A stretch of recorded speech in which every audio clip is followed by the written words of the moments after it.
तुमचं आवश्यक आहे, कारण यंत्रणा प्रदूषणकडे अशी नाही आहे की आम्ही सगळं असं कांडी फिरवून बदलू शकतो. आम्ही नोटीस देऊ शकतो, कडक होऊ शकतो आणि काही धोरणं ठरवू शकतो. त्यासाठी इतर विभागांची सुद्धा मदत लागते. शेवटचा प्रश्न भास्करराव. अध्यक्ष महोदय, मला माहिती आहे हा प्रश्न चंद्रपूर जिल्ह्याचा स्पेसिफिक प्रश्न आहे, परंतु माननीय सुधीर भाऊंनी तो प्रश्न बोलत असताना धोरणात्मक मुद्द्यांना सुद्धा हात घातला आणि माननीय मंत्री महोदय धोरणात्मक उत्तर देत असल्यामुळं मी माझ्या भागातला प्रश्न विचारण्याकरता उभा राहिलो. मंत्री महोदय, पहिला आपल्यावर माझा हक्काचा आक्षेप आहे. मुंडे साहेबांचे आणि माझे संबंध काय होते हे आपल्याला जवळून माहिती आहे आणि ज्या ज्या वेळेला कोकणामध्ये मुंडे साहेब आले त्या वेळेला न्याहारी करण्याकरता भास्कर जाधवच्याच घरी आलेले आहेत. असं कधीही झालं नाही की भास्कर जाधवच्या घरी आले नाहीत.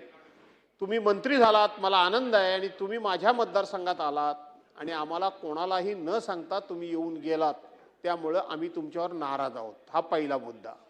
विशेष करून आपण आलात त्या माझ्या मतदारसंघामध्ये जो केमिकल झोन आहे त्या केमिकल झोन मध्ये त्या आल्या, त्यामुळे माझ्या समस्या तिथेच सुटल्या असत्या, त्या सुटल्या नसत्या, त्या सोडवल्यात नाही. तुम्ही का आलात नाही, पक्षाकरता भ्यायलात, घाबरलात, काय मला माहित नाही, परंतु तुम्ही आलात नाही. मंत्री महोदय, माझ्याकडे एक लक्ष्मी ऑर्गॅनिक एक कंपनी निघालेली आहे, तुम्हाला माहिती आहे, तुम्हालाही निवेदन दिलं. गेले 180-90 दिवस लोक तिथले ग्रामस्थ उपोषणाला बसलेले आहेत.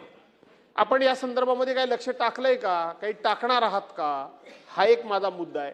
आणि तुम्ही बघितलं असाल, तुम्ही गेला होतात की तिथं मोठ्या प्रमाणामध्ये फक्त आणि फक्त केमिकल झोन असल्यामुळं केमिकलच्या कारखान्यानं प्रचंड त्या ठिकाणी प्रदूषण त्या ठिकाणी झालेलं आहे. आणि म्हणून जशा पद्धतीने इथं कंट्रोल करायचा आपण प्रयत्न करताय, तशाच पद्धतीनं तिथे सुद्धा प्रदूषण होऊ नये याकरता कंट्रोल करण्याकरता आपण पुढाकार घेणार का? पुढाकार तर एक नेता म्हणून घेईन, पण मंत्री म्हणून ज्या ज्या तक्रारी येईल त्याचं निवारण करीन. मी त्या दिवशी कोकणामध्ये एका वैयक्तिक कार्यक्रमासाठी आल्यामुळे मी कुठलाही दौरा नाही, मी एक म्हणजे माझ्याकडे शुगर फॅक्टरीज आहेत, मोलॅसेसवर काय काय उद्योग असू शकतात हे बघण्यासाठी आले होते. वैयक्तिक दौरा होता म्हणून कोणालाही नाही कळवलं. अर्ध्या एक तासात मी तिथून निघाले, पण तेव्हा मी आल्याचं कळल्यामुळे लक्ष्मी ऑर्गॅनिकच्या उपोषणाला जे बसलेले लोक ते आले होते. कलेक्टरशी मी तात्काळ त्यावेळी बोलले आणि त्यांना संबंधित आदेश दिलेले आहेत. त्याबद्दल सुद्धा जे काही डोळ्याला आणि आम्हाला दिसेल प्रदूषण यंत्रणाला, आम्ही त्याच्यावर नक्कीच कारवाई करू. तुम्ही म्हणालात तर त्याच्यावर सुद्धा आम्ही वेगळी बैठक. चला गायकवाड, शेवटचा प्रश्न. चला पुढची गायकवाड. धन्यवाद मला बोलायला दिल्याबद्दल. ताई, मी तुमच्याशी गेल्या अधिवेशनात